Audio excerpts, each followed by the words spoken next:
What's up, everybody? Welcome back to the Pack a Day podcast. I'm your host, Andy Herman. You can follow me on Twitter at Andy Herman NFL.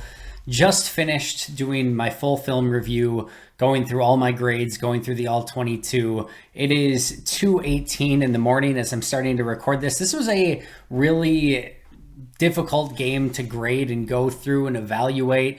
Stuff was kind of all over the place. You had to sort through some things.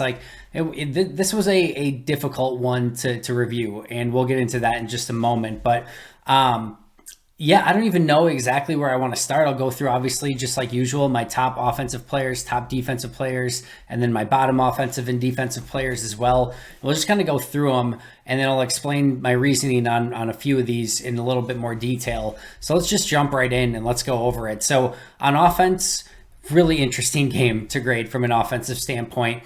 Let's start off with the positives. Romeo Doubs, highest graded player, plus 0.8 grade. Second was Randall Cobb with a plus 0.75. Mercedes Lewis was third with a plus 0.7. Let me start with Romeo Doubs. I thought there was some real growth with Romeo in this game, specifically from a blocking standpoint. Really thought he improved. That was something he struggled with in college. It struggled with earlier this year. He had a couple plays on some of those, bubble screens to the outside where he did a very, very nice job blocking. So I thought that was a step in the right direction.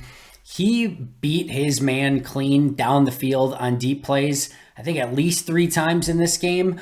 His route running was really fantastic. Obviously, he had a few catches in this game as well. Wasn't the most, the biggest stat stuffing, box score filling game that we've seen from Romeo so far.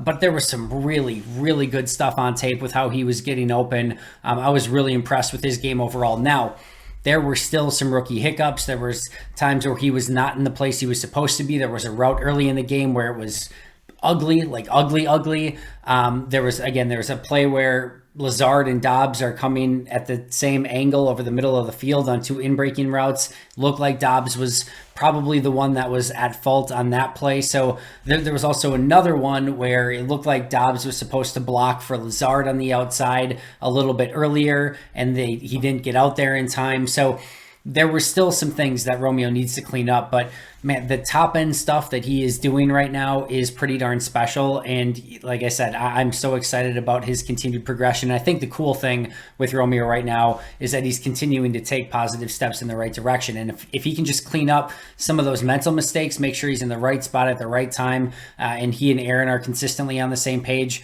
man, the sky is the absolute limit. He is going to be a playmaker. He's going to be a touchdown stat machine. Like, he's going to be all of it. It's going to be very fun to watch. But a few steps to take, but again, I think the solid thing here is that there's continued growth, which is exactly what you love to see.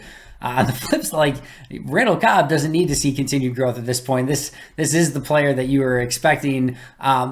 Just what a fantastic game from Randall Cobb. And I know he joked, he's like, he's not, well over aged or past the retirement age or anything like that. He's still in his early 30s, but man, some of the things that he's doing, it really feels like he's, closer to 27, 28, than his early 30s. And I think we see some of those plays, after the play breaks down where he's making plays. Fairly certain the play to Cobb where he got open was able to make a big play on third down was intended for Alan Lazard early in the game, and just kind of went through everyone and Cobb came up with it. But he had a couple other plays, obviously the one along the sideline with the toe drag. He just continued to come up with big plays, almost 100 yards in this game. And there was also the play down the field right before halftime where he beats his man, and unfortunately Rodgers just underthrew that ball. Otherwise Cobb probably has the opportunity to come up with a big play there as well. This was a really nice game for Randall Cobb, again, second highest on my offensive players this week. And then I can't say enough about Mercedes Lewis and the job that he does. He caught the touchdown. That was there's not much he did on that play. So you can only get so high of a grade on a play where, yes, he did a little block in the feint, but he's wide open. He catches a pass. That's a lollipop, secures the catch. Great. So if you're thinking this is just a big grade because he had a touchdown catch, it has almost nothing to do with that whatsoever. This is pure blocking. And I've talked about Mercedes in this capacity before. But one of the things that I really, really love that happens from time to time. So there's a little play. I think Jones gets a little chip, and then Mercedes Lewis takes on, I believe it was Kayvon Thibodeau on the play, but it was one of the Giants edge rushers. And then like, so once you get by Jones, then Lewis takes him, and then if it gets by Lewis, then Elton Jenkins is there to back him up. And this happens every single year. It's been Bulaga, it's been Bakhtiari, it's been Nyman, it's been now Elton Jenkins as well, where the offensive tackle is waiting for the defender to get past Mercedes Lewis, and it just doesn't happen. This is an edge rusher. This is a first round. I think it was a first round pick edge rusher. I think it was Thibodeau, like a first round pick edge rusher that's going against Mercedes Lewis, and Lewis is manning him up one-on-one. And yes, Jones got the little chip up front, but like didn't do much. And then Lewis, like I said, the best part is just watching Jenkins being like waiting for him, like waiting to be that third level, and just it never gets to Elton Jenkins. And it's just because Mercedes is that freaking good. So he had just one of those games where he was extremely consistent as a blocker, both as a run blocker and as a pass protector. I mean, let's not kid ourselves. This is a glorified offensive tackle at this point and has been for some time now. And he's just so consistent and so good. I love watching him play. And it's even better when you can pay it off with a wide open touchdown reception as well. So Dobbs, Cobb, and Lewis, my 3 highest graded players. My 3 lowest graded players, Aaron Rodgers, negative 1.65, Royce Newman, negative 0.65, and Josh Myers, negative 0.15. Myers, mostly neutral here. We don't need to go too much into detail on Myers. Newman, this is another frustrating game, and it does very much feel like they need to do something. And listen, I like Royce Newman. I think there is a place for him on any team as a 6th or 7th offensive lineman. I think you can get by with Royce Newman as your 5th offensive lineman, but I think it's less than ideal, to say the least. And it's tough because I don't think Jake Hansen is better than him. I don't think Zach Tom right now is better than him. Could Zach Tom be pretty close? Yeah. Could Zach Tom be better in 4 or 5 weeks with some additional playing time? I think so. So maybe they would try that out. Maybe they go Elton at right guard and put Yash over at right tackle. I don't know. I don't think there's a perfect solution at this point, but it's been a really tough start to the season for Royce Newman, and this was another tough game. He had some Dexter Lawrence snaps, which is never easy. You got to tip your cap to Dexter Lawrence. He's just playing fantastic football right now, so it's going to happen, but it's not like this is one game versus Dexter Lawrence and Newman's been solid the rest of the year. This has been a trend through the course of the season, through 5 weeks now. So another tough game for Newman. And then let's spend the majority of our time probably here talking about Aaron Rodgers. So I posted on Twitter. This is my 6th year of grading players. My first year I used a slightly different grading scale, but ever since then I've used the same grading scale. And even the first year was like, I was just kind of like I just did the numbers a little bit different. I used the same process. So ever since that time, this 5 games for Aaron Rodgers is the lowest 5-game stretch that I've ever graded him as. So there will immediately be people who will be upset because they will defend Aaron Rodgers no matter what. That just is what it is, and I understand that. And listen, I've said it before, I will say it again. I think Aaron Rodgers will fully turn this around. I think he's going to have a very nice season. I don't expect this to continue. He's far too good of a player. There's still plays that he's making out on the field that, show just how talented of a quarterback he is. But I also think it's fair to say that through 5 weeks, he is nowhere near the MVP caliber player that we saw over the course of the last 2 seasons. And we've seen him go through some of these stretches before. But like I said, I've never graded, and this is my 6th year now, Rodgers in a 5-game stretch as lowly as I have this first 5 games of the season. Actually, you can go back to the 6th game if you want to go back to last year divisional round where you had a really rough grade in that game as well. So it's been a rough stretch here for Rodgers. And I'll talk specifically about this game. There's a play early in the game, and Rodgers said in his post-game presser, he said, we missed Dobbs early in the game. And I think that's referencing, probably him seeing it and probably pulling the trigger. Royce Newman gets pressure up the gut too. I fully believe that Rodgers had the ability to pull the trigger on that play. He's holding the safety. He's looking left at Tyler Davis holding the safety. Safety staying in the middle of the field. He looks right. I believe, and so on the right side, Dobbs had beat his corner, and Tunyon had beat his man. He's got 2 guys at line of sight that both beat their guys.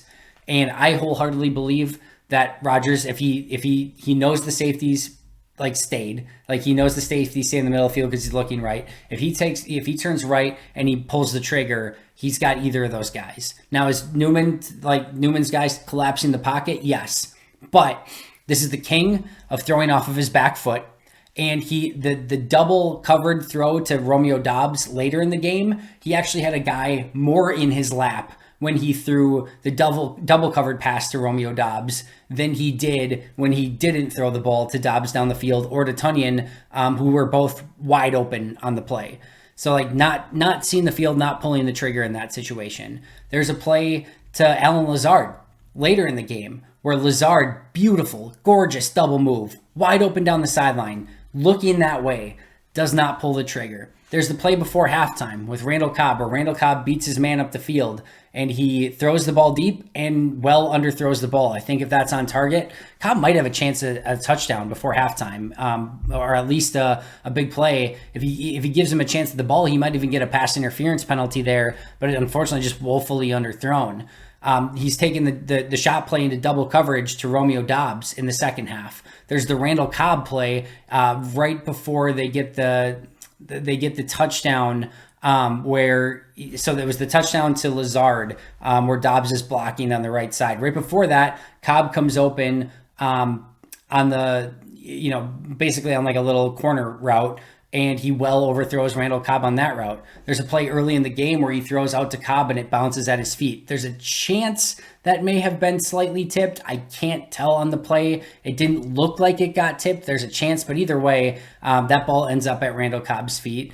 There is just like a litany of plays that we saw from Aaron Rodgers that didn't go according to plan. And if you even look at some of like the plus positive plays in this game, the deep ball, the Tonyan, was a bailout by the safety. Like, it was a good call. It was pass interference, but the Tonyan deep ball that got pass interference to get the ball down to the 2 or 3 yard line, I think that's probably like a 5 to 10% at best completion percentage, or a chance of completion, with a safety and sound coverage. Safety, for whatever reason, grabbed Tonyan. I don't think he needed to. I think that probably would have been incomplete, and they kind of get a bailout there.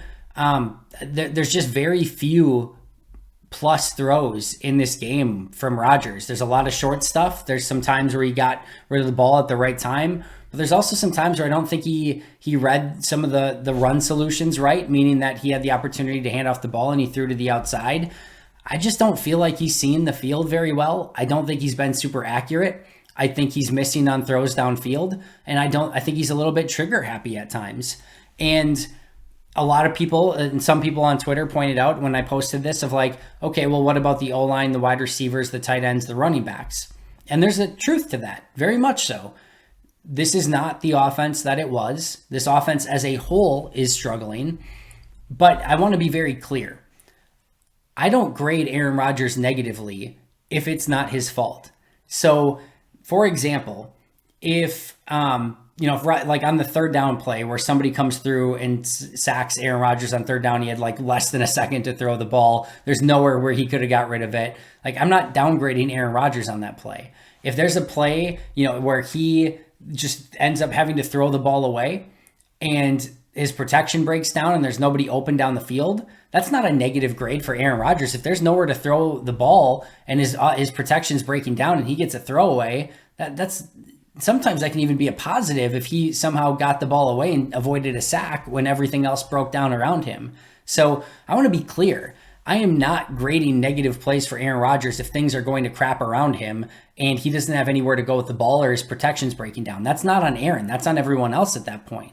So these negative grades are on Aaron. Now, to be fair, if everything around him is going great, he probably throws some more spectacular passes and gets some bigger plays, and that results in more positive grades, which maybe counterbalances some of these negatives, and you get some of those more explosives and things like that, and things go better and it doesn't look as bad, and you probably win more games. So in no way, shape, or form am I saying this is all on Aaron. It's not.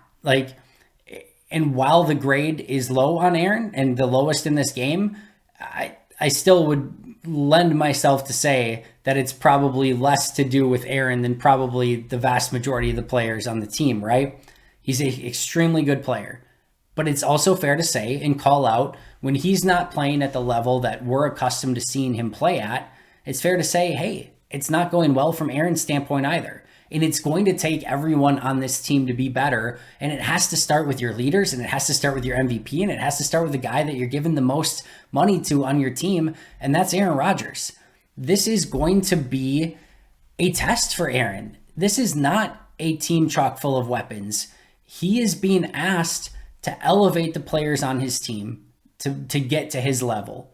And I know he's said before, like, hey, it's not my job to get players to play up here. I'm going to play up to here. It's everyone else's job.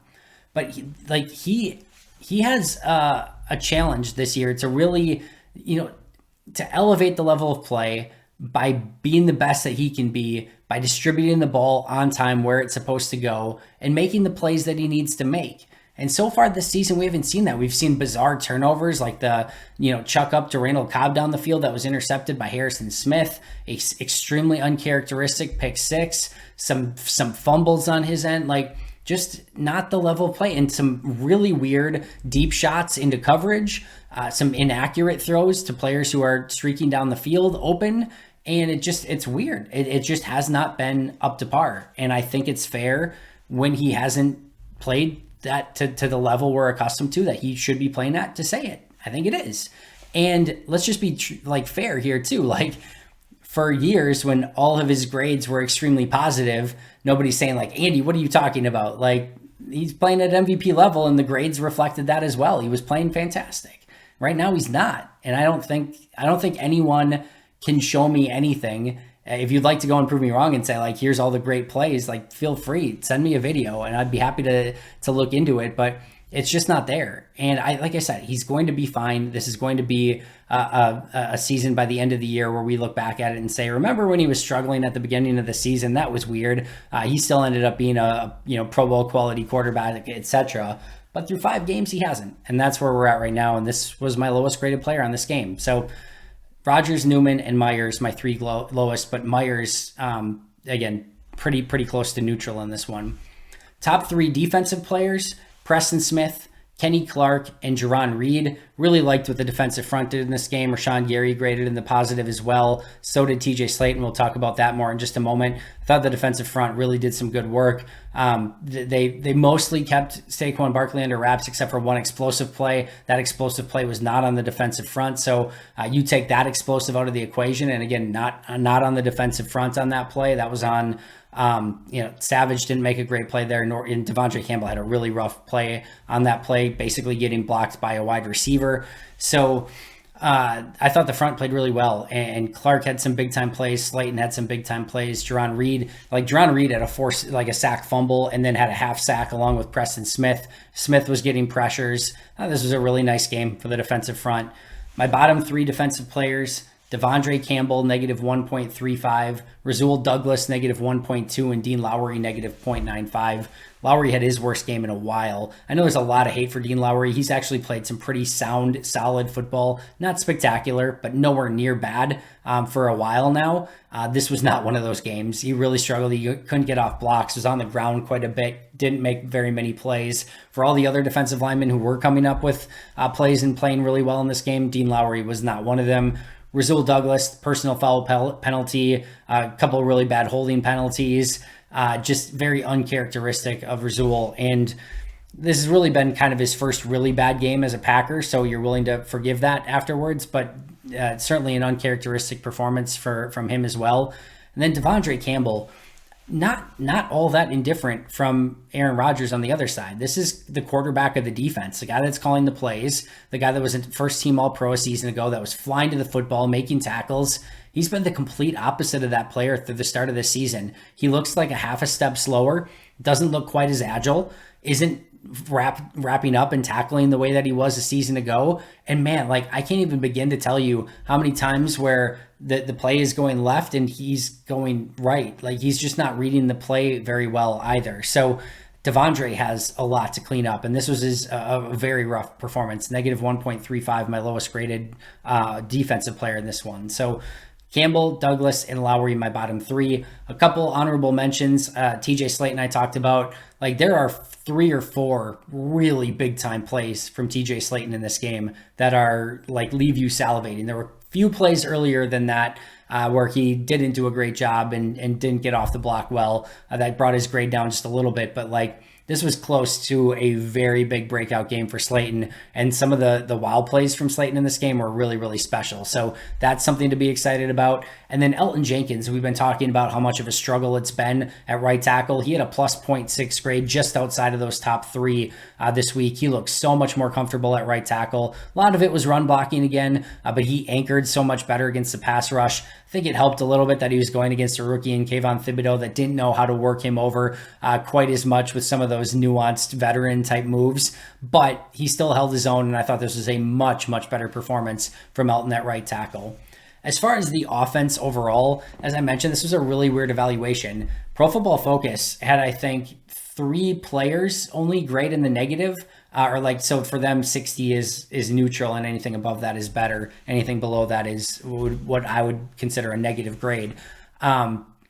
I didn't have very many negative players. As mentioned, Josh Myers was my third lowest with just a negative 0.15. That's basically a neutral grade, like not much different. It was Newman and Rodgers. Like, there were a lot of offensive players that graded well. In this specific game, I thought the offense gave Rodgers time for the most part, and they opened up holes for Jones and Dillon. Jones and Dillon ran well. The tight ends did their job primarily as blockers. We saw a couple completions, touchdown to Mercedes Lewis. I saw wide receivers getting open more consistently in this game. There was opportunities for big plays, and there were opportunities for the offense to take advantage, and they just didn't. And a lot of that in this game was on Rodgers. So this was not a game where I had a huge negative grade on the offense. In fact, I think it graded out as a slight positive, even despite Rodgers having a really rough grade. So part of that is the defense not getting the ball back to the offense being a bit disjointed in the second half, taking a sack to get them out of field goal range. There were a couple things, and then, of course, just missing on some big plays down the field. I think a couple of those things go a little bit different, and we're talking about a lot different conversation these past couple of days about the Packers. And then defense was frankly all over the place.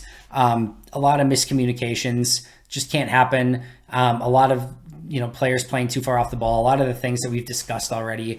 That was, to me, scheme, execution, and players. It was all of it. Just wasn't good enough. Not up to the standard. Players aren't playing to the top end of what they are capable of. The scheme, I don't think, is setting them up for success, and it just needs to be better all the way around. So offense, I thought there was actually some pretty solid takeaways despite some poor play from, uncharacteristically from Aaron Rodgers. Defensively, like I said, just all over the place. A couple solid performances, especially from the defensive front. But secondary linebackers need to play a lot better than they did in this game, and really how they have throughout the course of the season so far. That's going to do it for me today. I desperately need to get to bed. 2:41 in the morning as we speak, but so my eyes are bloodshot. I apologize, but hey, when you want a grade tape, you got a grade tape, and I love bringing this stuff to you guys every week. It's a challenge, it's a grind, and I definitely put myself out there because people are always going to disagree with stuff. But that's what the fun part is, right? Like, if football were just cut and dry and we agreed on everything, like, would it be that fun of a sport to discuss and break down and go over? Like, no, it just isn't. Like, that's what makes this stuff fun, is having this conjecture and having these conversations and going over who we think played well, who didn't play well, and what changes we think we need to see moving forward. So if you enjoy that sort of thing, I appreciate you. I'm so thankful for all of you who subscribe. If you don't, make sure to subscribe below. Of course, I will be right back here tomorrow. But until next time, and as always, go Pack Go.